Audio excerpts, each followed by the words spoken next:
Good afternoon all and welcome to today's APM webinar, Responsible Project Management, with our guest speakers, Dr. Karen Thompson and Dr. Nigel Williams. I am Robert Allen, I'm the APM Branches Manager and I'll be your host today. It's great to see so many people joined us. I can see we're close to 300 people now, which is great.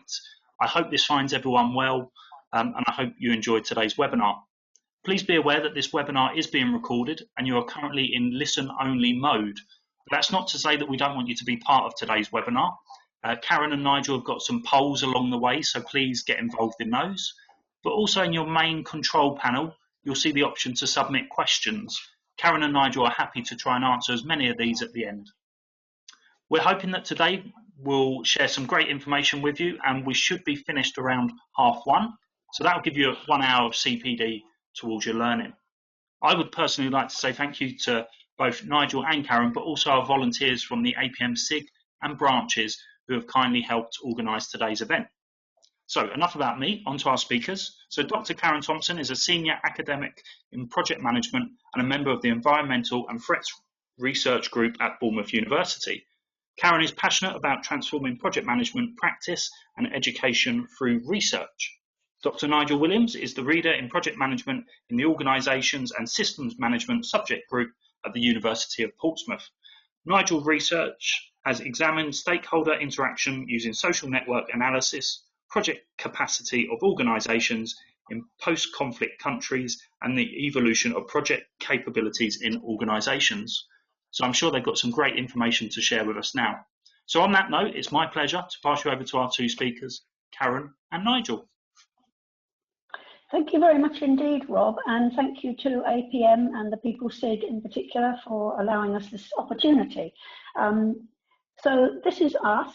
We're both practitioners turned academics, and we very much recognise that we don't necessarily know all the challenges that are facing project managers today, and now the education for the next generation of project managers coming through, and sometimes obviously like now we like to engage with existing practitioners, and we very much see it as a two-way learning process. So we're not used to being just in broadcast mode. We really like interaction. Obviously with so many people signed up today, and obviously online does make that more challenging. We've been running a regular Zoom session with the chat, and we can use that interactively.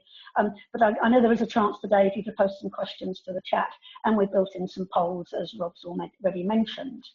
So, okay, so without further ado then, so what we wanted to talk to you today about was beliefs and values, and in particular how that's led us to the idea of responsible project management. We'll say something about our vision, about why we think project management needs to be responsible, what is the concept we've come up with, and what have we done so far. And then we have a roadmap for the way ahead. So recognising the challenges that we're all facing today, and in particular the project profession and the way we know many projects are currently paused or have been stopped altogether.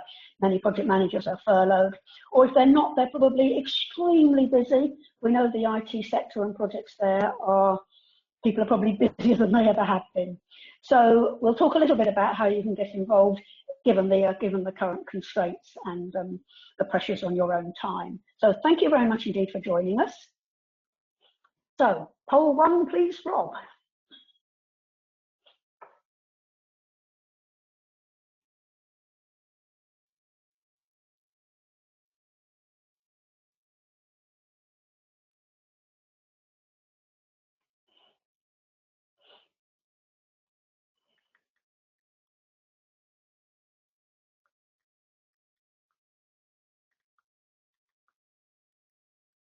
We're certainly getting some good results from the attendees, so thank you. I'll leave it open for a couple more seconds before closing it, and hopefully the results will come up. Rob, I'm not seeing the poll. Okay. I'm seeing it. So I'll just close it now.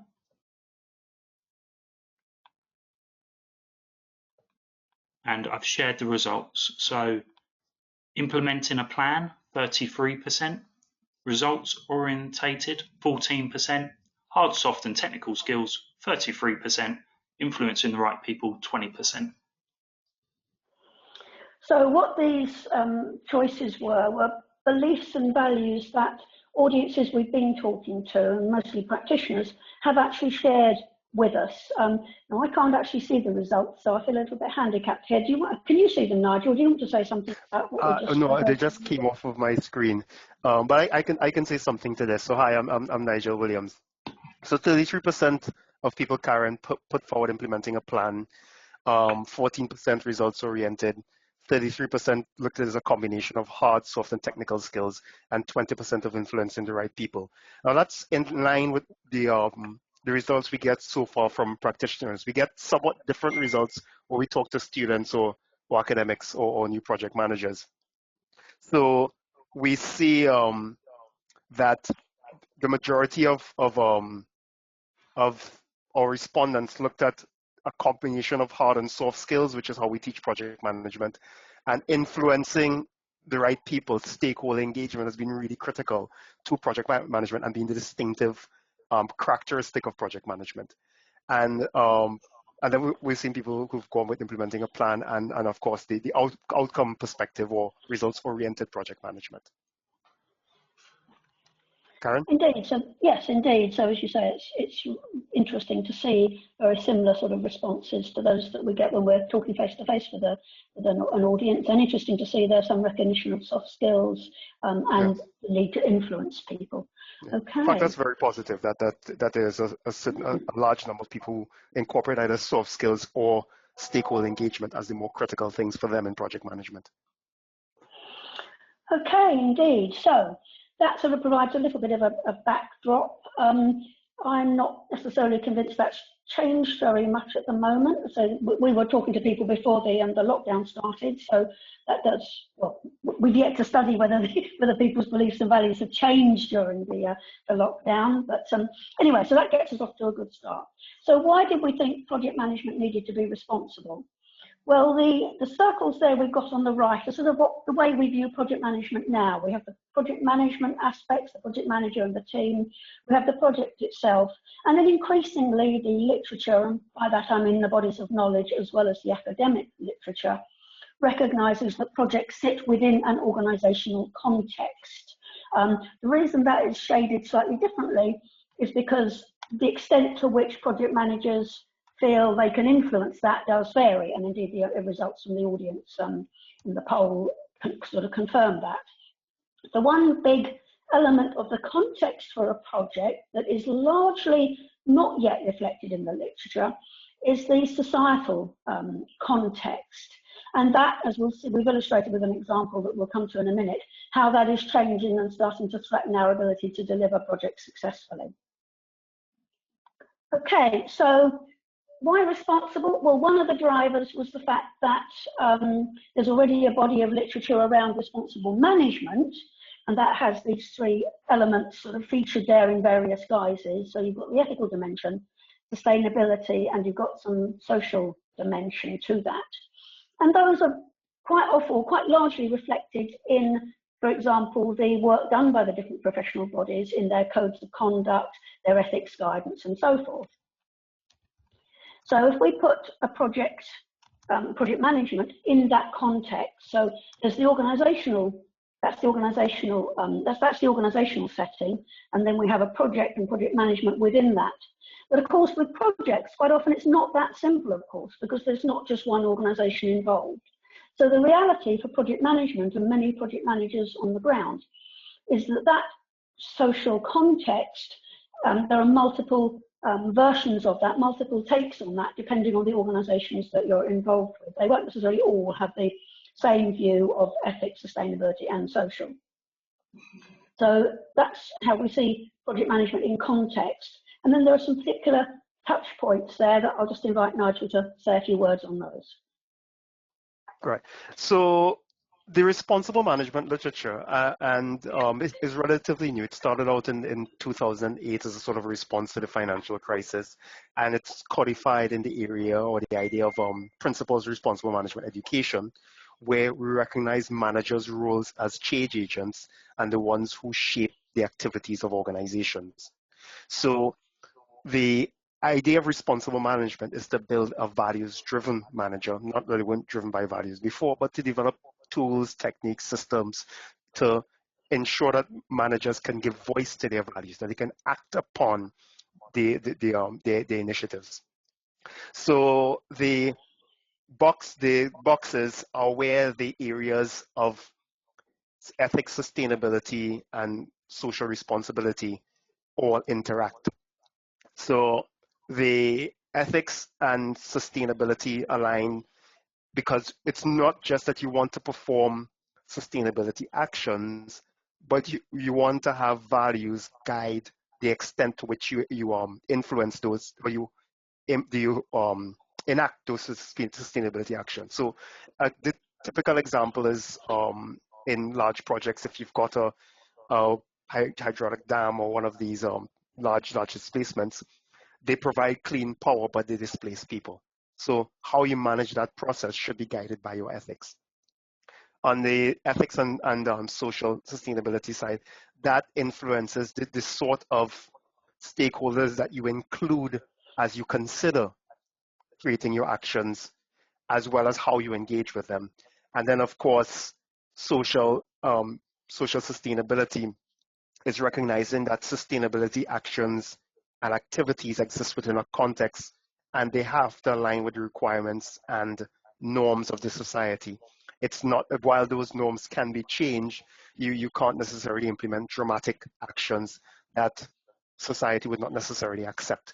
And this idea of social sustainability is embedded in most of the emerging frameworks. So some of you may have heard of donut economics, and if you're reading the last couple of weeks, Amsterdam has signed on to this, and Wales has put forward a tentative document talking about how they would implement the idea of the donut in Wales. So the idea of the donut talks about the social and environmental constraints and how they work together. They're not treated as separate things. The society shapes the environment shapes the society. I think I've said enough, and I'm happy to take up further discussions in the chat. Lovely. Okay, thank you very much indeed for that, Nigel. So I suppose the headline there, or one of the headlines, is that we know that sustainability, there have been lots of initiatives to try and make project management or to put project management in touch with sustainability. But up until now, those have tended to emphasise the environmental aspects. We'll come on in a minute to an example about how climate change was already driving us to look at the interdependencies between the environment and society. And of course, the COVID pandemic has really brought that into even sharper focus. So we'll come back to that shortly. Right, so now we have poll 2. So I'm going to go hand back to Rob on this. Perfect, thank you. It's now live. So hopefully people can start completing it.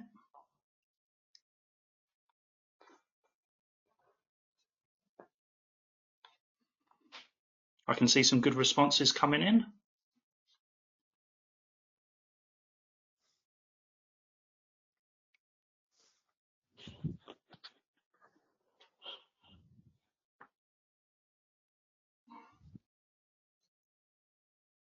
So I'll give it a couple more seconds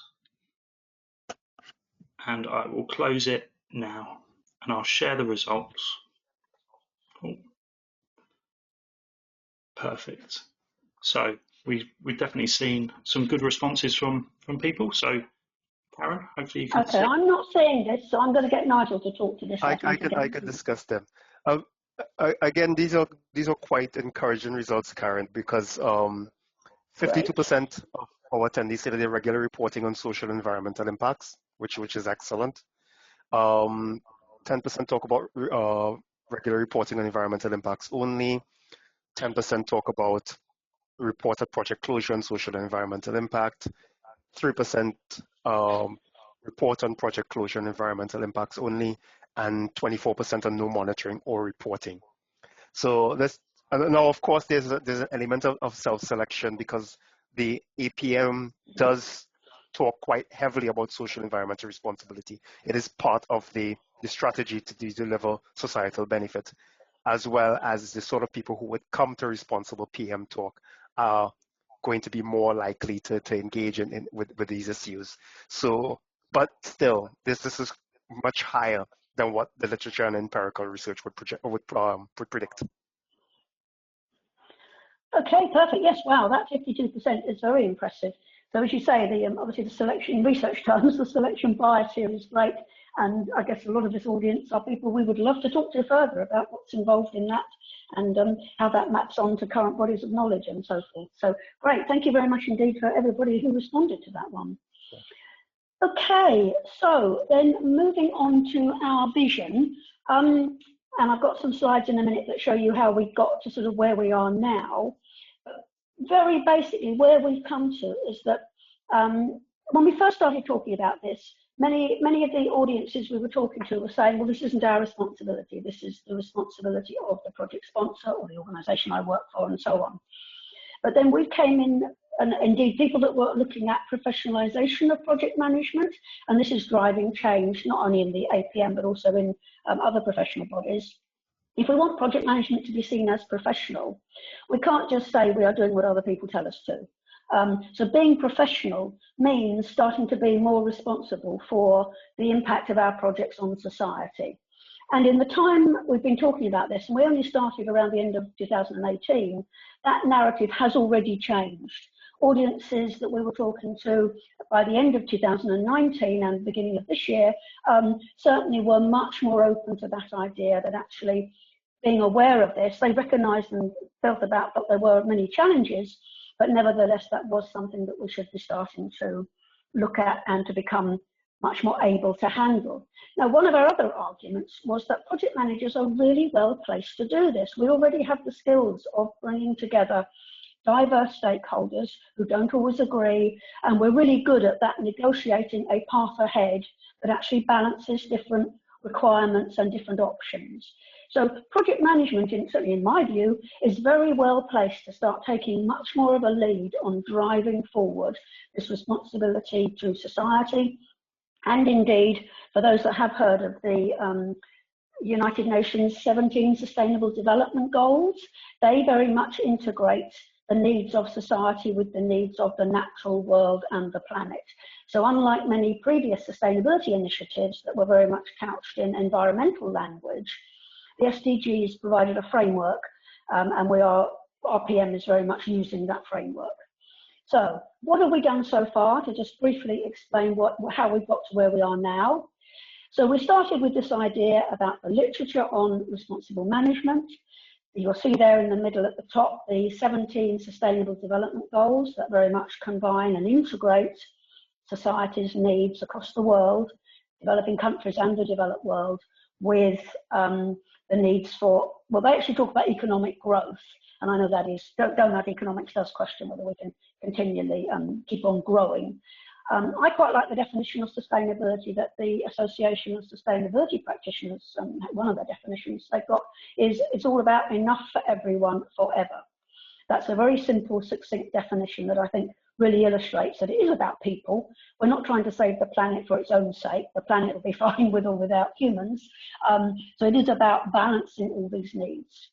And then we also recognise that there are already, and when we started, there had already been a lot of sustainable project management initiatives.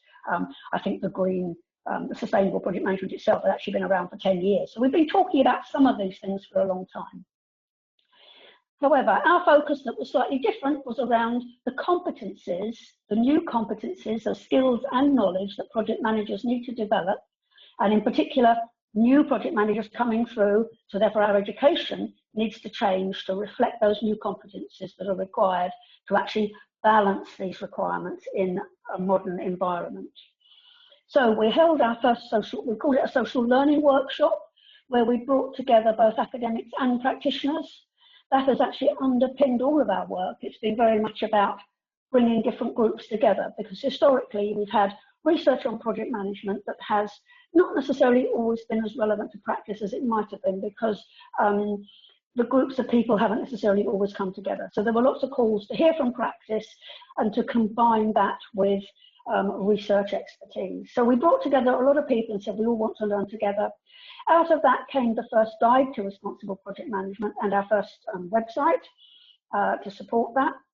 And then a year later, we held another social learning workshop. In the meantime, the network had grown. we had developed a draft manifesto for responsible project management. This was very much in the style of the Agile, but actually I think had 12 principles, and people started signing up to that quite early on.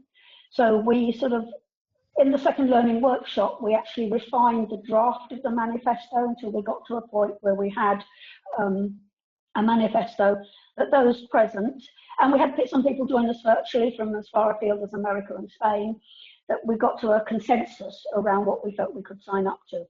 One of the things that had happened, in the first guide, we had 8 principles, and actually some researchers in Spain, down in Bilbao, our very good friend Hazera, he had a research team that actually validated our 8 principles by doing some research on a case study and extended it by adding 2 more. So the manifesto has 10 principles, and we therefore felt the need to update the guide to include the 2 new principles and to reframe some of the early stuff about the context for the initiative in light of the way the narrative is changing.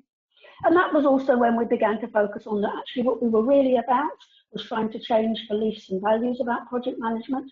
So it's not just seen as orientated towards delivering a solution, a particular sort of narrowly defined solution.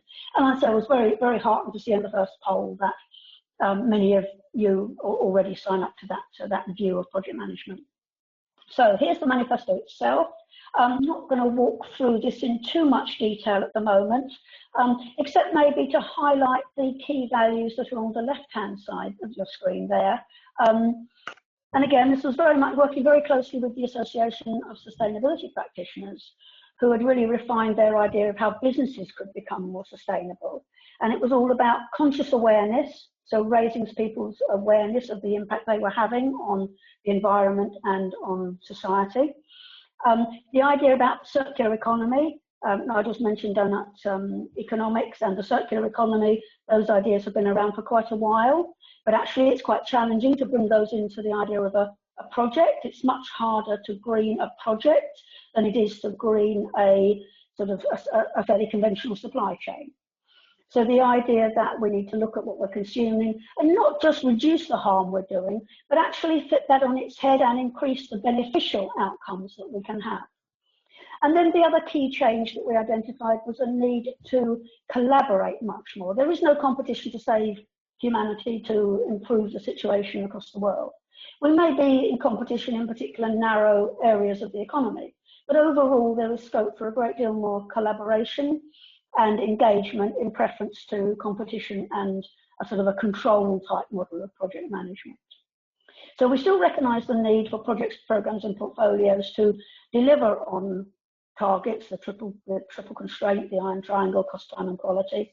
But actually, unless we also look after the natural world and the human communities, projects have the potential to contribute to the destruction of humanity. And that is really what we wanted to start challenging, the thinking that if we're not careful and don't manage projects in a responsible manner, they can actually contribute to making matters worse. So it's a journey. We don't have the answers. No, the important point is that no one yet has the answers. We don't yet know how to live sustainably on this planet, not for 7 billion people. So we need to work very hard together to work out how we can do that. So I say the driving principles came out of our first workshop and were developed in the second. For more information, I think I'll leave you to the guide itself is available as a free download from the website. So I'll leave you to have a look and think about some of those things. But we are hearing those key words: purpose, awareness, engagement, curiosity, uncertainty, anticipation, creativity, transparency, stewardship and balance. I suppose, again, there's bias here because I'm sensitized to those words now, but I am hearing them more and more in all sorts of narratives, but especially project management narratives. So that is really encouraging, and we've been so encouraged by the response we've had. So we launched that, was the first signatories at the launch in Bournemouth in July last year, and hosted in London by the University of Westminster and supported by the Project Management Institute, to actually do a London launch in November. And then we were also delighted to receive awards, the award both for innovation in project management and the award for social good community advancement. Once we went to Bilbao in February this year, we reached the 100 signatories. So, and that, so the 100 signatories that we've now, that's now 120 to the manifesto, include people who represent more than 25 universities around the world. 4 different professional bodies are represented there. I haven't counted most recently, but I think certainly we were up to 6 countries at least were represented there, and 15 different companies. So we're very much now inviting companies and working with companies to try and get companies themselves to sign up. So Arup, you'll see, are there as a key partner. So here are some of our partners. Arup we've been working closely with them right from the beginning, and with APM, we've been very pleased to have their support all the way through.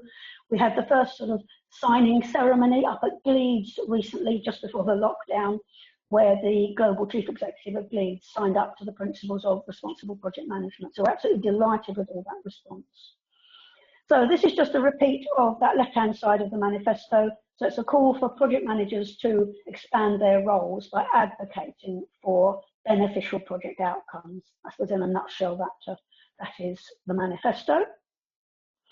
So the rationale is that project managers have those skills already.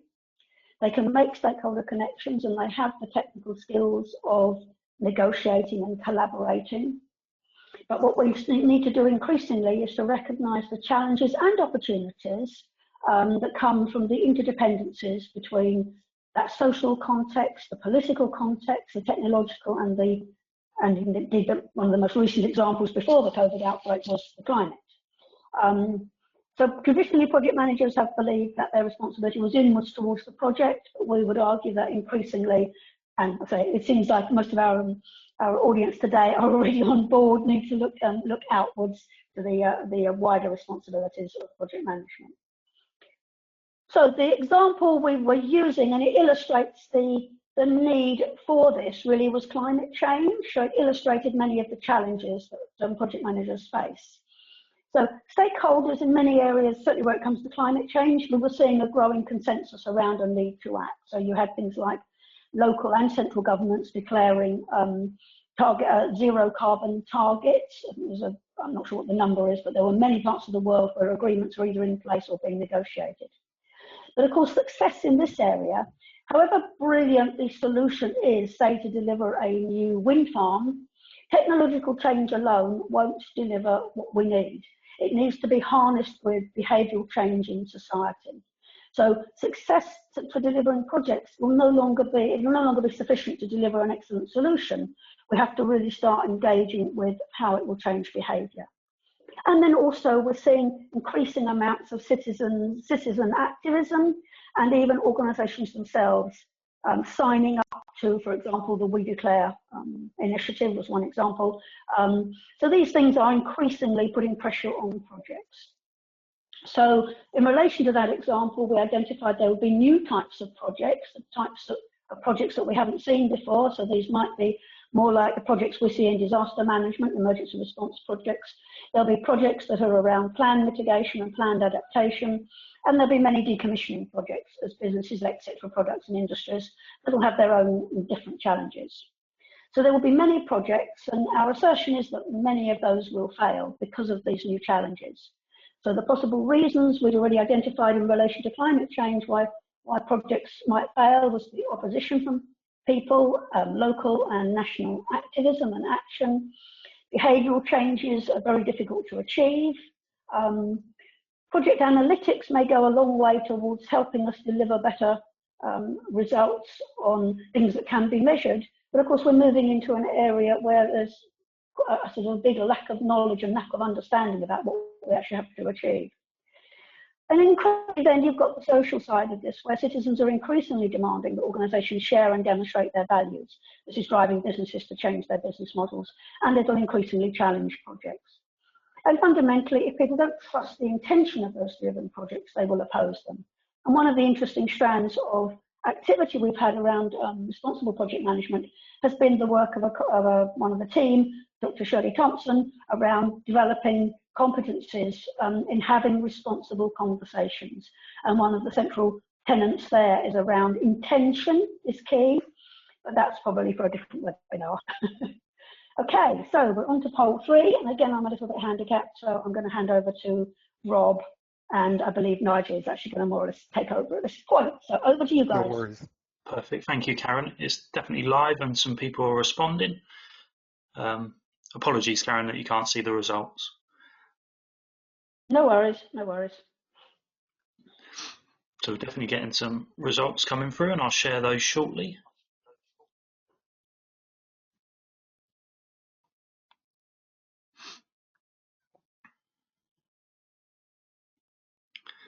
Okay, I'll bring it to a close in a moment. We've got about 65% of the people responding, which is great. Couple more seconds. Nigel, they're on the screen for you. Oh, great. I can take over here. Thank you. So at the highest number, Karen, was lack of work or new opportunities. 31% of our respondents found as the greatest challenge at the moment. Second was family or health concerns, at 23%. Team communication difficulties, 17%. Working with suppliers and or customers, 18%. And implementing social distancing, 11%. I'd love to unpick these in some more details, and perhaps we can engage with the audience at the end to see in terms of in qualitative or in detailed terms exactly what are the issues that they're engaging with. But lack of work or new opportunities are top of the list in terms of challenges right now. Absolutely, that seems to suggest we're still in sort of a response phase in disaster management language, so we're still in response. And I think as we move into recovery, then I guess some of those challenges might change. Okay, thank you. Rob's now shared the slides or the results with me. But just, are you ready to move on, Nigel? I'm ready to take over. If you want to say a few words about the poll, you'll go on from there. Great. No, I'm fine. You're right. All right, no worries. Good. So I'll take over at this point to talk about what we plan to do next.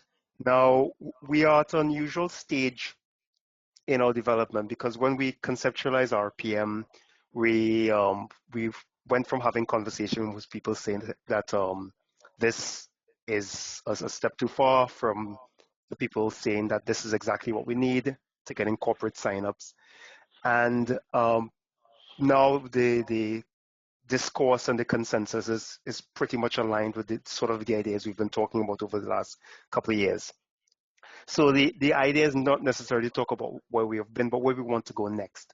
Now, our focus, as Karen has presented, is to look at project managers as change agents, as to how project managers in their role can influence and advocate for beneficial change.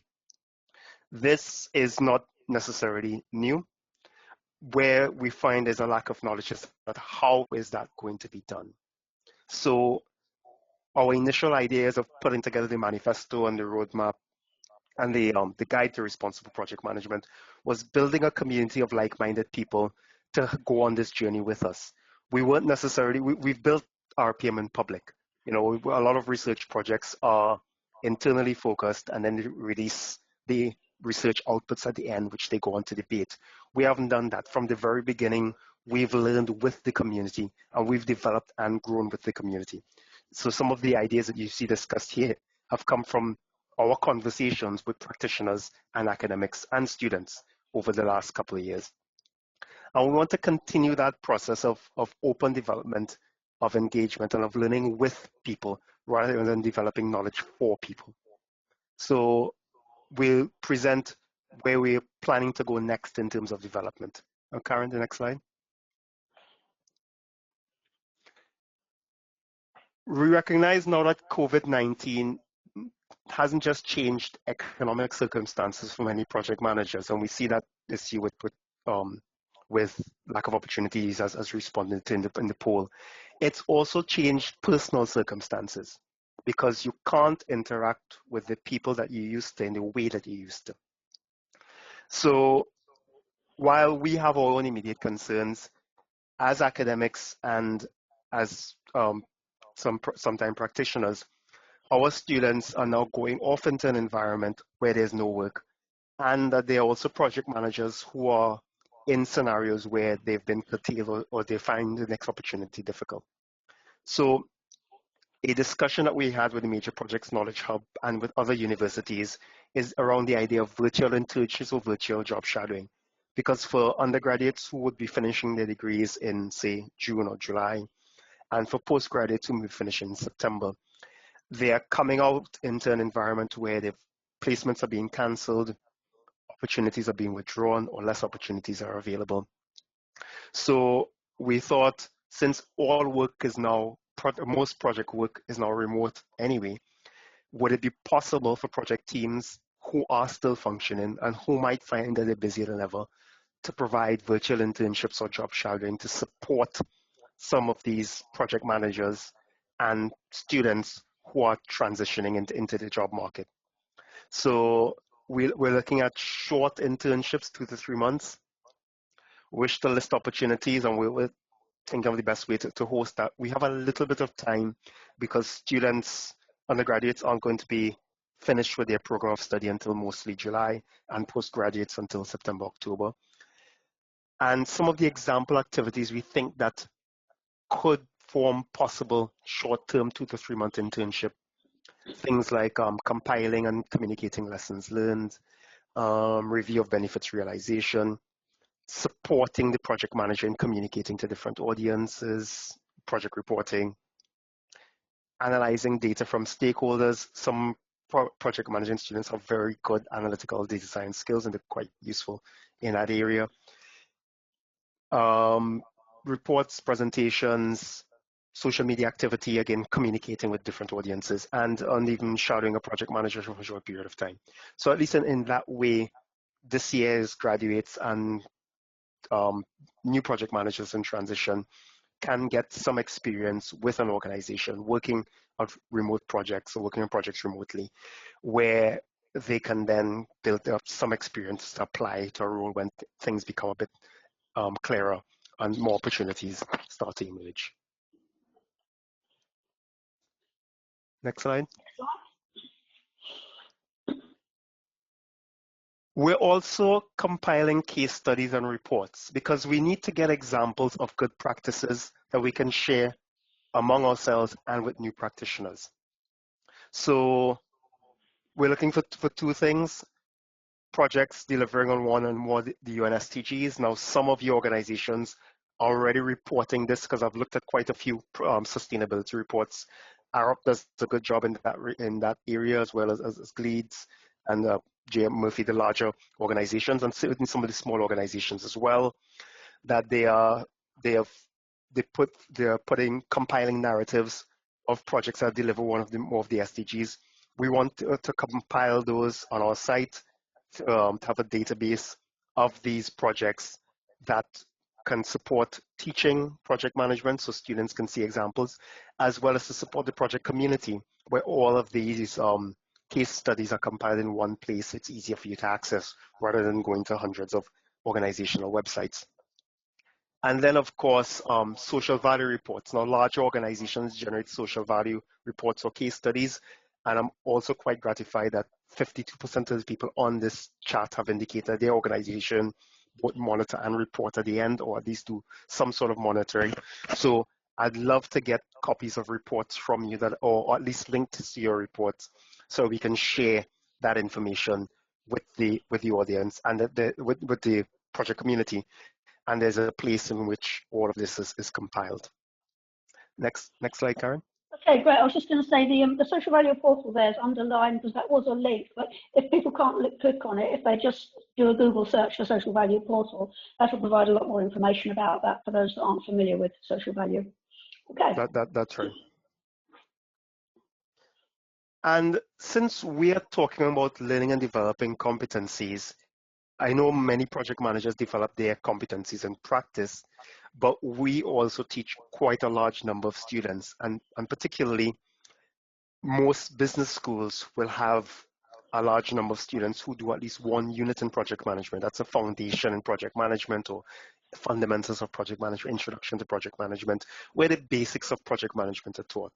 And that goes across a wide range in business studies, business administration, MBAs, masters in management.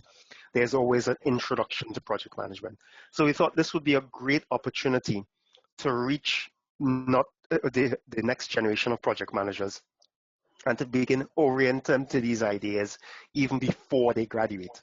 So we are putting together a new syllabus, and we're collaborating with the APM, people SIG, as well as universities in Europe and America, in thinking what this new syllabus would look like, um, and to begin embedding some of these ideas into our teaching practice for new students. So it's a new project management unit to incorporate societal value. We define societal value just as APM defines societal benefit, which is in terms of sustainability as well as a social value. And we didn't want to have this as a separate unit on societal value because these things can be optional. We want to do something a bit more complex, which is embedding these ideas into a project management basics unit so that these things are taught to students from the start. And as we mentioned before, yes, we want to collect and share sustainability reports, as well as have webinars as to report on our progress and to share these emerging ideas for discussion with you. So we would like to have follow-up webinars as the syllabus project goes ahead. And anything you'd like to add, Karen? Yeah, just those last 2 points were really just to explain to people how they might get involved with the research project we're running there. Okay, so next one. The other thing we want to work on is a guide for project sponsors.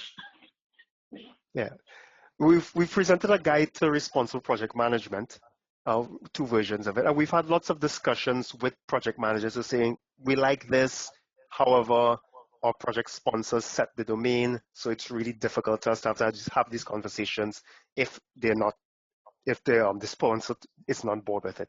So for those project managers, and we know that's not everybody's experience, but for those project managers, we wanted to put together a version of our responsible project management guide, but aimed at project sponsors.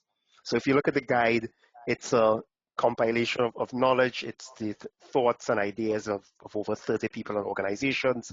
We wanted something similar for sponsors that can form part of discussions with sponsors. So when you're coming with these ideas, the sponsor has an idea where you're coming from. And we'd like sponsors to participate in the writing of this guide, because that does 2 things. It builds a community that shares the interest, and it raises the profile of the idea. So it becomes this, so that when a project manager raises the conversation, they've got a receptive audience. And to join any working group, please contact me or Karen, and we'll put together as to how we'll our communication and coordination structure for the future. Indeed. Okay, thank you, Nigel. So, and the other thing that we're trying to still do, of course, is to grow the movement. So there is an opportunity for any participants today who wish to sign the manifesto. Certainly on the new website, we've got a facility to sign up online. I'm not quite sure if that's live yet or not. We're just redeveloping at the moment. You could also encourage your project organisation to have a tailored webinar possibly, and then maybe a corporate sort of virtual signing. And then, of course, everybody can, as indeed clearly many of our participants today are, advocating for beneficial project outcomes. So that's, oh yes, Nigel, do you want to speak to 2021? I could for a bit. Now, of course, when we came up with this idea was this February, Karen. We wanted to build on this growing idea, and more importantly, to bring the professional bodies together to have a consistent shared approach to developing responsible project management and embedding responsible project management in our activities. So we are still going ahead virtually rather than physically. And the idea is that 21's the year of responsibility for many countries, and it's when new professionals enter the profession, because that's when typically most people finish their first degrees. So 2021, we saw as the year of responsibility. Of course, recent events, COVID-19, would mean that a lot of challenges would be around that we didn't foresee at the time we came up with this concept. But we're still seeing that there's room to be responsible. And in fact, we're seeing emerging evidence of populations, societies saying that we don't necessarily want to go back to the way that we're used to. We want to see a higher focus on well-being. We want to see a higher focus on personal value and values rather than strictly economic value. So while we will want to maybe adapt the messaging slightly around 2021, we do see that responsible project management is part of our process of recovery. And we would still like to bring the professional bodies together. PMI and the APM have initially been on board, and we'll continue this conversation probably slightly later in the year. We have gotten buy-in from business organizations, and we've also gotten buy-in from universities in UK, Europe, and USA. So we will have 21 events. They are most likely going to be webinars in which we will debate and discuss these ideas and to put together a shared approach as to how we might develop in future as a profession, embedding these ideas at our core. And at the end of it, we want to launch the RPM Academy. And a few words on that. Many large organizations have internal universities. Arab's got one, Gleats has got one where they share one. We want to build a public university around these ideas, a public space where individuals, institutions can have content and discussions around it. Now, that's just YouTube. Where we see the difference between academic learning or practical learning and just a video hosting site is the ideas of goal setting for learners. It's the idea of commitments and learning commitments. And it's the idea of interaction, which we do some of that with our lunch and learn sessions. And we would want to extend the ideas into the academy.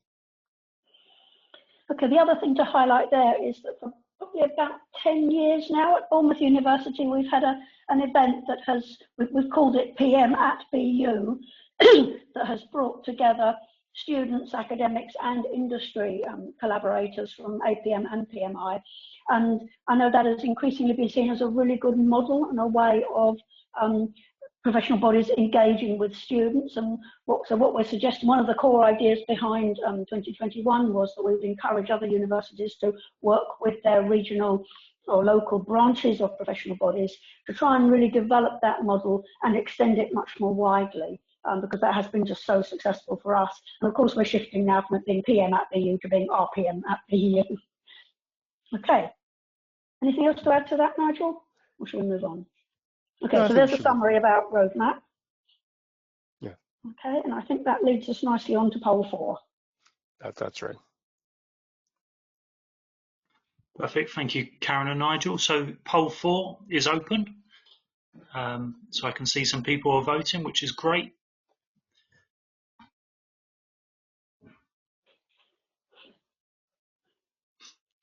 I'll let it continue for a fair few more seconds.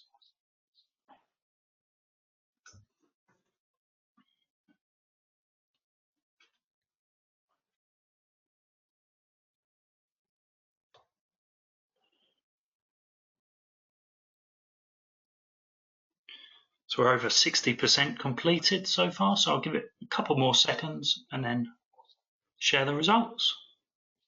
Thank you everyone for participating. So I'm going to close these now and share the results. So, okay. These are actually quite good results, Karen. Well, you can't see them live, but I'll just talk through them for you. Okay. 31% of people talked about the increased awareness of impact on team. So I did mention that COVID-19 does change our personal circumstances in a manner that other incidents probably may not. So it wasn't just that people were thinking about themselves, but it was about their team as well, which we think is really quite good. Increased awareness of impact on external community stakeholders. That's 26% of respondents are thinking of their community beyond themselves, which we think is also excellent. 16% of people, Karen, said that they will be advocating for more beneficial project outcomes, which I think is a pretty high number given the current challenges that project managers are facing. And 15% are thinking about changing project practice for society and the environment. Only 12% of people said that there's no change at all. And maybe these 12% of people are already doing all of these things that we've talked about. So this is a really good response. Excellent, excellent. Okay, so do you want to wrap up, Nigel? I've just moved on to the final, showing the final slide. Yeah, we could just wrap up here. So we'd love you to sign the manifesto or just get in touch with any ideas, thoughts that you may have, because as I've been saying, we've built this in public and we've built this with you. We haven't just sat in a room, covered ideas and bring it out to the audience. Everything you see here, the discussions that we have been sharpened, initiated, developed with the community, with the professional bodies, with project managers, and with other academics. So we've built this in public from 2018. So we'd love you to sign the manifesto. If you don't feel you can sign the manifesto, that's entirely fine. Please get in touch and support us how you can. Join one of our work groups, because we know that there's a need to help project managers think about how they can embed these ideas in their practice. Yes, many organizations have gone quite a long way in reporting on sustainability and in trying to advocate for and develop sustainable outcomes and social value outcomes. Or we want to extend this now to teach new project managers and to also share good practices among ourselves. So it's not just that you and your organization are trying to do the best you can, but we can work together to develop beneficial outcomes for all of our societies. So join one of the work groups, email or recommend that somebody you join one of the work groups. And please continue the discussion. You've got our email addresses. We're on social media. We are having a meetup tomorrow in which it's going to be much more conversational, because we keep the numbers of the meetup relatively small, and it's on Zoom, so you can talk with us, not just us talking to you. So that's tomorrow between 1 and 2. It's just run a search on Meetup for Responsible Project Management, and we will be sharing a link. And as many of you who can join us, even if it's for part of the session, to talk with us, please come along. I think it's 12 to 1 tomorrow, Nigel. 12 to 1 tomorrow. Yeah, and we've got some takeaways for you. So after this, on these slides, we've got a summary about what just sort of characterise. So we don't see responsible project management as replacing traditional project management. It's more of an addition to it, additional things that project managers need to think about. But I certainly, and I know Nigel probably agree, we've always believed that project managers are already under a lot of pressure. So we've been very wary about saying you have to do a lot more, which is where some of the conventional views about incorporating sustainability, that's where they're positioned. So I think it is about a project manager really taking on that mantle of being a facilitator and actually providing a voice in project management decision making for people. Because you can't go to somebody and get the answers for how to do this. It is about facilitating better decision making. So that was a little summary we put together. One of the examples from the guide of one of the things we think project managers can do differently, and again, we know people like Arup and GLEAD and other organisations are already doing some of this, is actually to identify 6 stakeholder groups rather than just a more conventional sort of 3 or 4 investors, staff and users. We also recognise partners and customers, community and the environment. How you actually ensure the environment has a voice is of course an ongoing challenge. And that incidentally is where our logo comes from. There are 6 circles there, so it's the project manager balancing the interests of those 6 groups. A number of questions, so we think project managers can ask difficult questions. So in relation to that, you'll see this is the 5 circles unpacked here. So in each of those domains, there are challenging questions that project managers can ask. I say we need to together explore some of the possible options and answers here. We don't have answers we can just roll out. We've come up with an eco cycle, which is again very new. It's a new concept. We've not yet written the papers on this, but it's the idea of this circular thinking and how do we make sense of that in relation to project management. And then lastly, there are some definitions and further reading. So those are all going to be available either through the recording, or I don't know if the slides are going to be shared, Rob. I think that's probably us pretty much done. If I can see the chat button is flashing, so I don't know whether can I hand back to you now for you to pick up perhaps a few questions. We haven't quite got a few minutes left. Yeah, no, certainly, Karen, and thank you to you both for sharing that information. Yes, we'll definitely make this recording, and if you're happy for the presentation, we'll put that on the APM website so that everyone can take advantage of all this good knowledge post-webinar. The chat function has kind of lit up really well. There's a lot of thank yous. There's a lot of that's really great information. Will support the manifesto, and some people are looking to engage with you post-webinar. So keep an eye out for those emails and LinkedIn connections. So I can definitely ask some of the questions. I'll try and combine them where I can. There's some additional ones about virtual internships. People are asking where they can get additional information about that. But also, is there any guidance for people who might be building their skills around the technology, maybe a little bit more experience and looking to transition into project management along these lines? Nigel, I could take that. Go on, so you go on. Yeah, yes, when we originally came up with the idea, we thought it was just going to be for students, but we've been approached by project managers who are trying to change their roles, or project managers who are seeking roles. So we'd make it a bit wider, just an internship. Now, if it's a student, we'd have to ensure that the university does its due diligence. If it's a project manager who's out there in industry, or is seeking to change or gain some experience in there, how we regulate that might be a bit more light touch, just to make sure that we connect the two parties and that they sort of agree with each other. What we're trying to do to put some, not just visibility, but regulation to the scheme is working with the professional bodies to provide either a statement of accomplishment or some not necessarily certification, but at least a review process that is visible and valid for those who've gone through a virtual internship. So yes, those sort of people we try to support them if we can get internships from organizations that are happy to host them. Perfect. That's great. Thank you. Just building on the last poll really about our current challenges, the COVID emergency. Someone's asked, do you think that after COVID emergency, companies will be too eager to restart activity fast and we will see responsible project management as a risk too big to take at the moment? The jury's split on that. You get arguments on either side whether or not you can go to sustainability or less sustainability. If I look at the responsible investing people, because I follow them, and they in fact pay for a lot of our projects. Most large investors have signed up to responsible investing principles.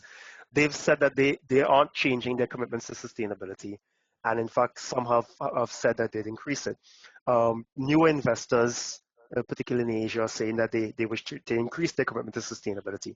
And then the other part as well, as a society, we've collectively experienced something that has encouraged us to rethink, well, what's more important to us?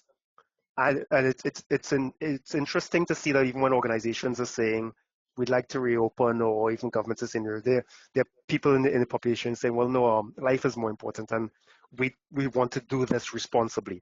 So perhaps some of our messaging around IPM may need to change. Perhaps some of the projects we get involved in will be different, and of course we can't undersell or underplay the requirement to recover economically and socially. But I think RPM can certainly form part of the recovery. Lovely. Indeed, great question. And actually, if the audience wants to pick up Project Management World Journal in the current edition, I've actually written, and many people have written about what they think the world after COVID will look like for project management. So you might want to have a look at that. That's great. Thank you for that additional direction for people as well. So I can't count how many positive messages of thank you, thanks for sharing. There's a load more questions. I'm aware of the time. So Karen and Nigel, would you mind if I sent you the questions and then we put them up on the website afterwards? Oh, please, and anybody who can join us tomorrow or send a question. We record our lunch and learn sessions as well. So even if you don't attend, you send a question, we'll try to address it if we can. You can view the recording. So that's also fine as well. Oh, perfect. Thanks for that. So on behalf of the APM and I'm sure all the attendees, thank you to you both for giving up your time, sharing some knowledge to help develop the profession. So thank you for that. Well, can I thank you, Rob, and obviously for all your hard work in pulling this together, and indeed everyone who's contributed. Clearly, it's a warm audience, so it's been really heartening, and I'm sure Nigel would agree with me. Really nice to have a welcoming and receptive audience. So thank you very much indeed, and thank you to all for responding to the polls. Yes, thanks again. It's been a very supportive community because you know we've got a lot of support from the APM and APM members from the very start. Daniel has supported quite a lot, as well as the entire APM executive, and it's always great to see this level of support for ideas and for future development. So thank you very, very much. Perfect. Yeah, thanks all round. So definitely I'd like to give a nod towards future APM webinars. So please have a look on the APM website under the events tab. There's a lot more webinars coming up. There's Power of the Projects taking place in the first 2 weeks of June, so also have a look at those as well. But again, Karen and Nigel and all, thank you again, and I hope everyone stays well, and we look forward to seeing you at future events. Thank you very much. Thank you.